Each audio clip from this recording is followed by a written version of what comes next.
कल्याण पूर्वेतील पत्रे पूल परिसरात डोंगराचा काही भाग कोसळल्याची घटना घडली आहे। या दुर्घटनेत एका घराचाही काही भाग कोसळला असून सुदैवाने या घटनेत कोणतीही जीवितहानी झालेली नाही। दरम्यान पुढील धोका लक्षात घेता प्रशासनाने आजूबाजूच्या परिसरातील रहिवाशांना सुरक्षित ठिकाणी स्थलांतर करण्याची प्रक्रिया सुरू करण्यात आली आहे। पाऊस झाल्यास डोंगराचा आणखी भाग कोसळण्याची शक्यता असल्याने नागरिकांनी सतर्क राहण्याचे आवाहन प्रशासनाकडून करण्यात आले आहे।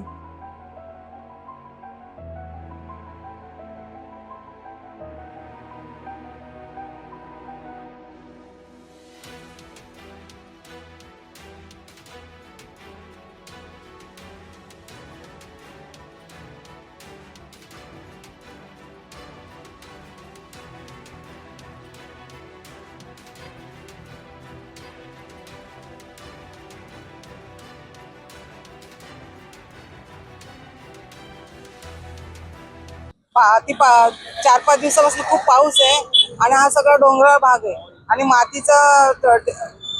हे जास्त मातीवरच घरं बांधलेले, त्याच्यामुळे तो अति पावसामुळे आता पाऊस उघडल्यानंतर हे अशा घटना घडत असतात। त्या मातीचा ढिगारा खाली आल्यामुळे त्या घराची भिंत पडली। आम्ही आता पाहणी केली, शासनातर्फे जी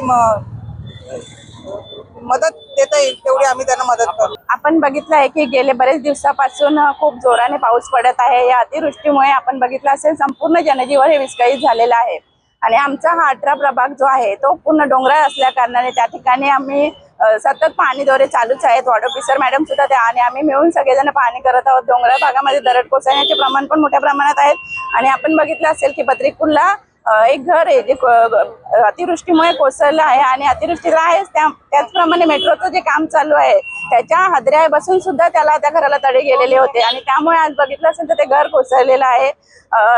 देवकृपे की त्या ठिकाणी कोणत्याही प्रकारची जीवितहानी झालेली नाही, पण आज आपण बघितलं ते संपूर्ण कुटुंब हे उघड्यावर आलेलं आहे। तर आम्ही स्वतः सगळेजण आमच्या स्थानिक नगरसेविका आहेत स्नेहलताई मोरे, संजयजी मोरे, आमच्या वॉर्ड ऑफिसर मॅडम आहेत हिल्या मॅडम आणि संपूर्ण आमची जी टीम आहे या ठिकाणी आम्ही आलेलो आहोत आणि त्या जे घर पडलेलं आहे त्या घराची संपूर्ण पाहणी सुद्धा केलेली आहे। तलाठ्यांची माणसं सुद्धा या ठिकाणी आहेत, पंचनामा सुद्धा केला जाईल। तर माझी एवढीच विनंती आहे की ते जे घर उघड्यावर आलेलं आहे त्यांना शासनाकडून मदत मिळावी आणि जे आपण बघितलं असेल की जे पावसामुळे नुकसान होत आहे ते कुठेतरी थांबलं पाहिजे।